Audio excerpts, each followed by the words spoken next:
Today, I got my buddy Benjamin back in the shop. That rusty, crusty hand plane that we put in the cleaner a couple weeks ago, we've got it out, got it cleaned up. Today, we're going to show you how to put it back together. When Benjamin and I bought this hand plane a couple weeks ago at an auction, it was a rusty, crusty wreck. We had to completely disassemble it. We put it in a vat of 8 parts water and 1 part molasses. Cleaned it all up. We got it out. We got it dried out. Today, what we're going to do is just the final little cleanup points, and then we're going to assemble it and show you how this thing works.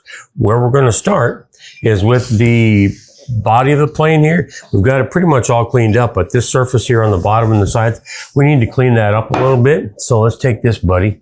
We're going to take this. We're just going to sand these parts down just to clean them up. And this is just 180 grit sandpaper, and it's just going to clean that up. Watch the difference that this is going to make.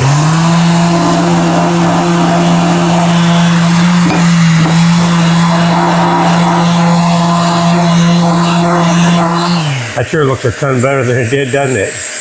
Here you go. I'll hold this. You do the bottom side here.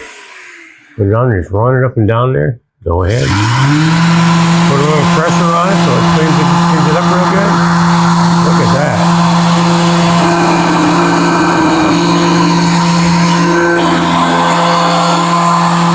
We'll go on this other side as well. Got to get the whole thing. Okay, that's good enough. Let's turn it over and do this side real quick.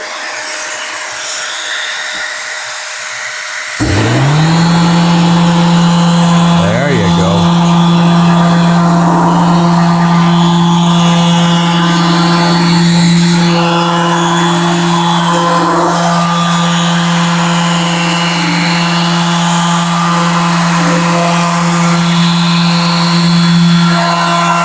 Focus on this little spot right there for a second. There, that's good enough. Look at how much that cleaned that up. You got all that rusty and crusty off of there. Now, this does not take off enough surface to affect anything in terms of flatness or anything like that. So it's just cleaning it up. These edges are a little bit rough, so we're just going to take this and just knock those edges down just a little bit. I'm just doing that. Then we're going to go around the end of it here. The same way, clean the ends up. We're going to clean the end up here. And then we'll go down this edge too.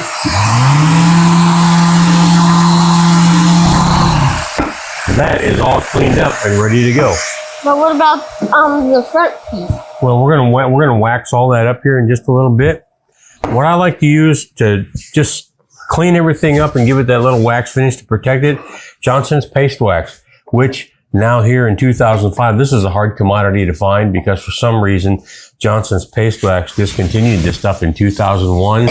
And the collective sigh of sorrow that swept across the woodworking world was about enough to make you deaf. Woodworkers love this stuff. It's great for putting a finish on. All we're doing here, buddy, we're going to rub this on there just to seal it up and clean it up a little bit.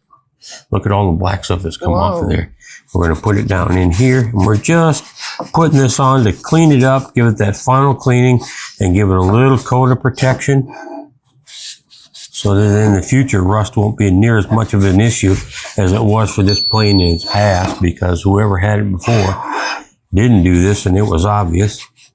So we're putting this on pretty generous, all the surfaces inside. It has a strong smell. It does have a strong smell, but it works really good. It's a good product. When they went out of production on this, I went to antique shops and thrift stores all over the place, and I bought like 5 cans of this stuff just so I'd have some a long ways into the future. I think I've got 2.5 cans left. Whoa. So 2001 they discontinued? They discontinued it in December 2021. So 24 years you've been hoarding paste wax. No, it's 21, so it's 4 years. Oh, okay. 4 years we've been doing it. There we go. That's pretty well cleaned up. We'll set that aside. Now we're just going to wipe off the excess. We're going to wipe off the excess. We got a lot of extra on there that we don't need. We're just going to buff it out and clean it out a little bit. And look at how nice that cleans that up. It looks like you just bought one. It looks a whole lot better than it did when we started, doesn't it? Okay, you do the sides and the bottom. and just wipe it off real good. There you go. Kind of like you're polishing it up. And there you go. Do the bottom. The whole thing. Again, let me get you another paper towel just in case we need one. There you go. That's cleaned up real well. That's what we need. And when I'm reassembling these, I like to start with this base as our place to begin. And the next thing we're going to do is we're going to take the frog here. And we've got to put this adjuster mechanism on the back, so that controls our frog going forward and backwards. So we can adjust it into place, and it's just one little screw goes into that little hole there, buddy, and puts it into place. There we go. We're going to tighten this up on there real good. See that? How that's going to go in there nice and easy like that.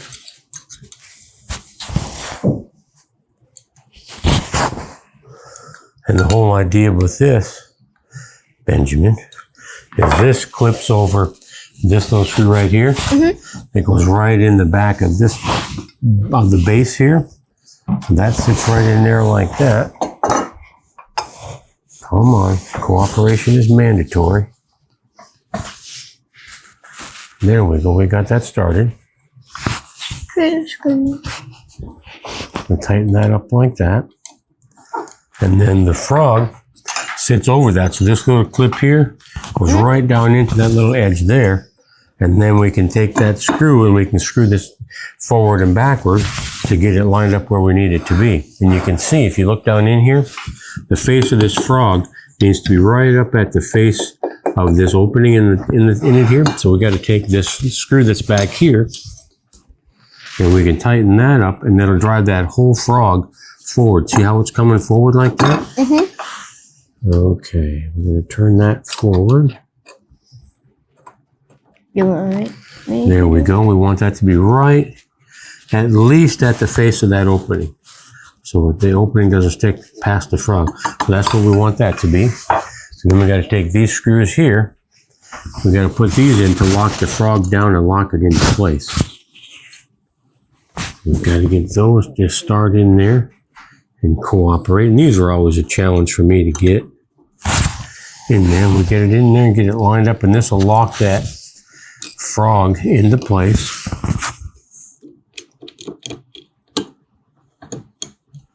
You know why it's called a frog? Why? I don't know. I was asking you, didn't you? Our buddy that does our film work for us, an exceptional artisan in himself, says it looks like a frog. It works for me. It don't look there, like we a got frog. those screwed down. So now all we got to do is tighten those up a little bit. And our frog is perfectly in place and ready to go. No frog Just is like that. hopping off No this hog bench. is not hopping off the bench today. And this little screw here, that's got to go right in the face of the frog here. That's what's going to hold what's called a lever cap. So we're going to put that in a little ways, and we'll adjust that a little later on. Then I think the next best place for us to go is probably the blade. Now, when it comes to this blade, just to save a little time this morning, I've already sharpened this, and the key elements are getting the back flat, getting this angle nice and sharp on the front, and then with the chip breaker, this surface on the chip breaker here where it contacts the blade, that right there has to be perfectly flat as well. So what I did is I took that onto my sharpening stone and just went back and forth like this to get that face nice and sharp.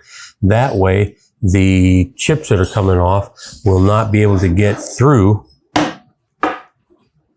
There's our screw for it. Will not be able to get between the blade and the chip breaker.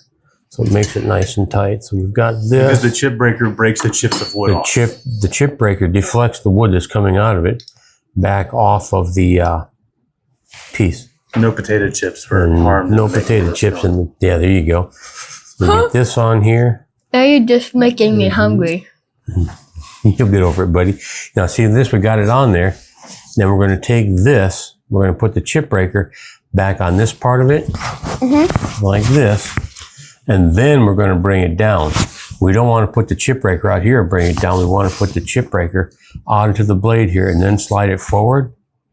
And we're going to take that up to where it's just like maybe just not even a 1/16 of an inch. Just a narrow little chip there. That's what we want. We want that to be just a narrow little piece like that. Then we're going to tighten it up. Why don't you want to start going from the other way? Why not bring the chip breaker over the blade? I don't want to bring the chip breaker over the blade because this metal impacting the metal on our edge will dull the blade. So we don't want to do that. Then we're going to take and set that aside just for a second. This is what's going to help adjust our blade going back and forth. So we've got to put this down onto here. And we've got to get this over the edge of that so it slides down into the...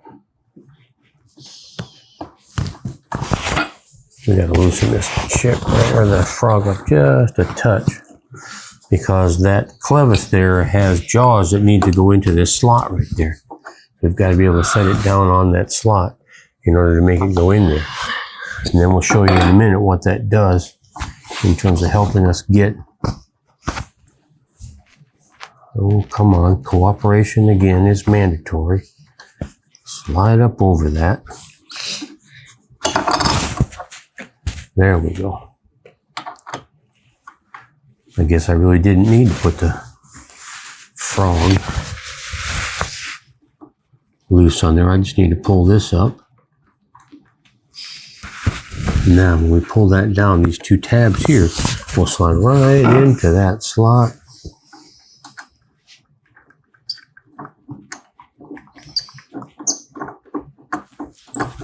Like that. Let's lock this back down. That's close enough.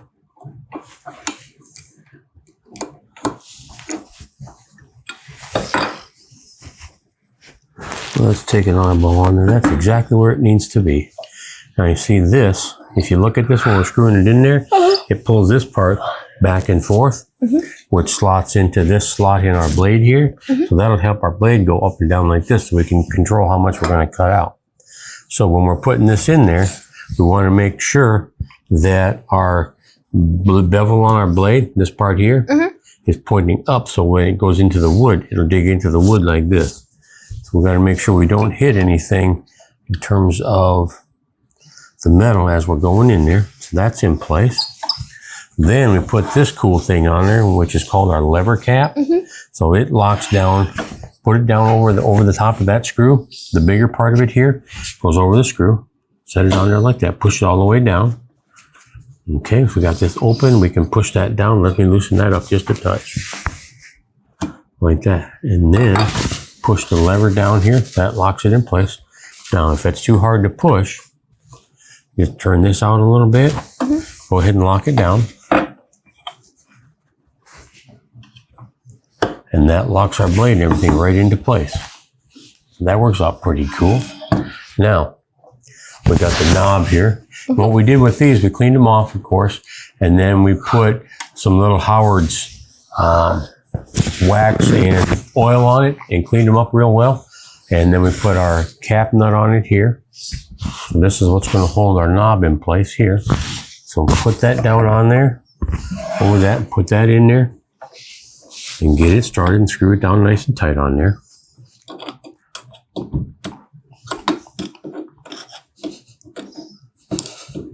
There you go. Screw that down on there nice and tight and get that snug.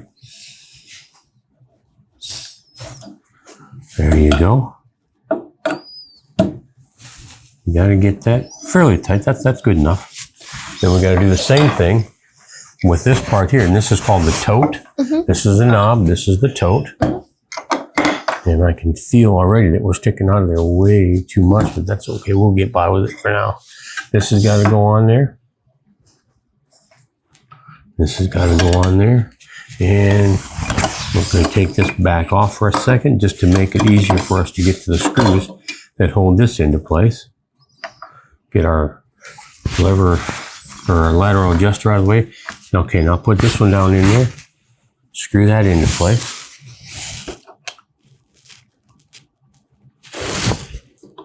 There you go.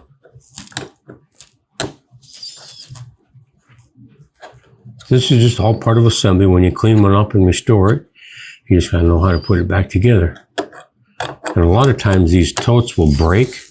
People drop them, they'll break.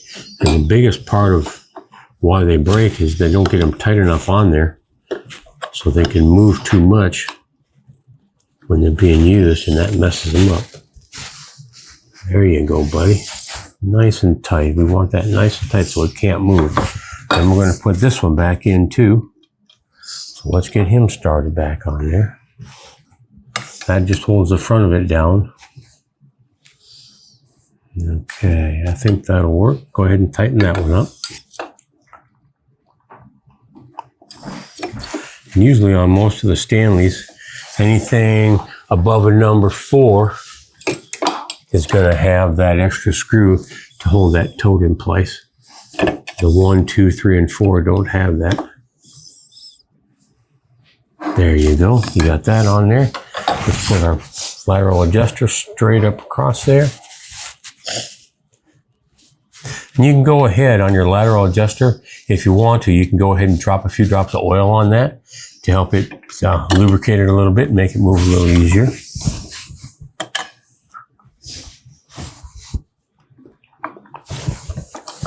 Okay, what's not cooperating here? Our blade's in the right way. Our adjuster here is in order.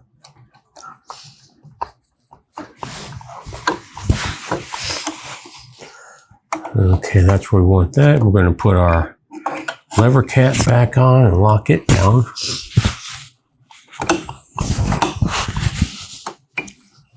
Not tight enough. We're going to tighten this up just a touch.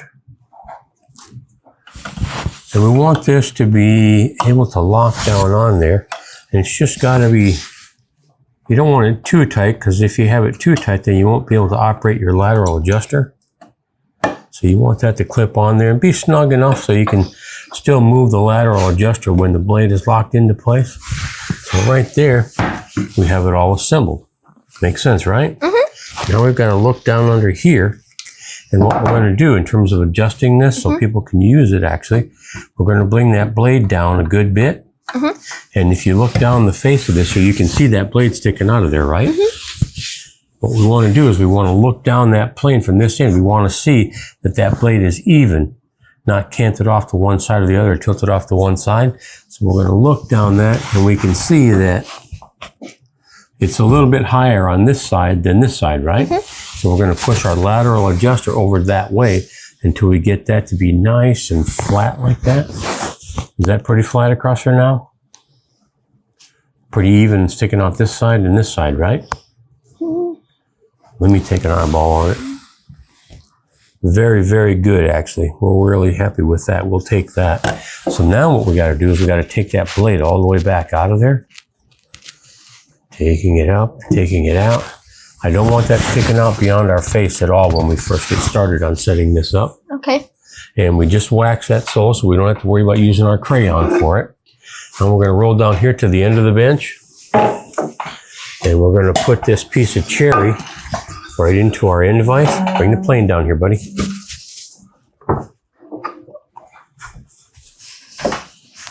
And we're going to run this down on the top.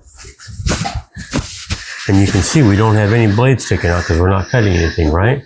We're going to take the adjuster here. We're going to turn it until it just gets snug on there. We're going to turn it about a half a turn. We're going to run it across there. Didn't get anything, right? So we're going to turn it another half a turn. We're going to keep doing that until we get just a little bit of a cut on there. Like that. I see some wood shavings. Now you see the shavings coming out, exactly. So we've got it set up to where it's cut real well. That's what we want it to do. We want nice, small shavings like that. Come over here and let me get out of the way here. And you're going to grab it here and hold it like this. And you're going to hold down on the knob and just push it right across there. Okay. So you need to get to where I was. So move around to where I was standing there. Okay. And start with the with the cutter off of the end of the board. So start about there, holding down with this hand and just holding it flat down on the board and pushing it all the way through.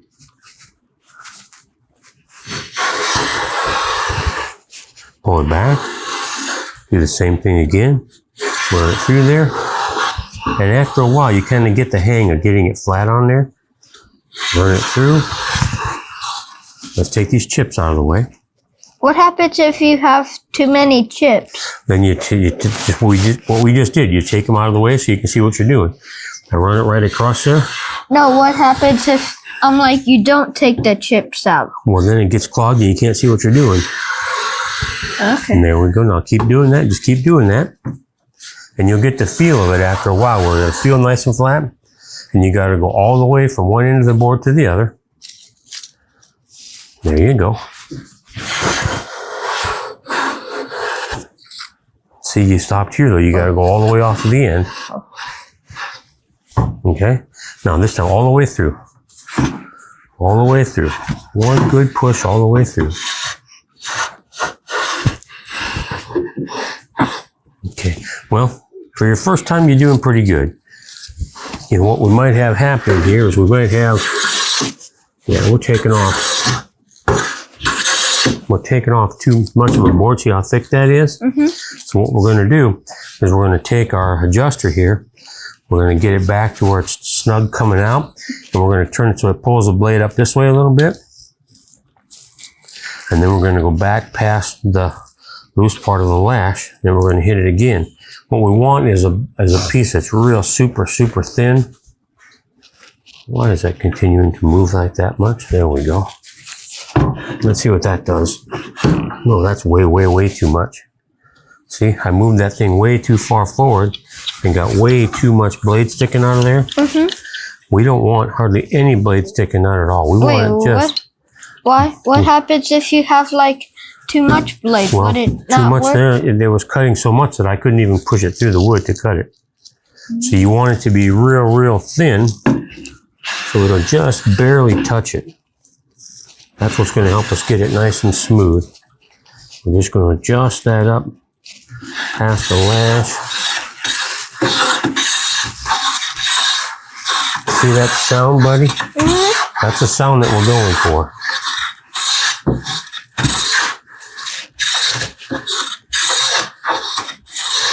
Yeah. That little sound and how light that sound is tells us these are real thin on our chips. And now feel across there, that feels pretty smooth. Oh, wow. Isn't that something? Yeah. So that's basically how a number 5 Stanley works when we put it together. And we can practice on that. It takes a little while to get the hang of doing that. It doesn't come right away. It just takes a while to get the hang of moving it back and forth and making those slight little shavings like that. But ultimately, once you sharpen that up, you got it set up right, you can get it smoother than sandpaper will ever get it. It works out really good. So that's what we do in terms of taking an old crusty plane like that and working on getting it nice and cleaned up and sharpened, and with a little bit more refinement and a little bit more adjustment, that's going to be a really good working Stanley hand plane. And that plane's probably, gosh, I don't know, 100 years old, pretty close to that. The patent date on it looks to be about 1910. You know, so that plane is easily over 100 years old. Whoa. And does a good job, and it works just as good today as it did 100 years ago. Whoa. 100 years ago, that's like older than me and Grandma. Whoa. That's old. Was it when Thomas Jefferson was in? It was a little bit after Thomas Jefferson. But there we go. There you got your own Stanley number 5. All cleaned up, no more rusty, no more crusty. It's all yours and it's working. Now all you got to do is practice with it a whole bunch. Mm-hmm. Pretty cool, huh? Yeah. Maybe 5. There we go.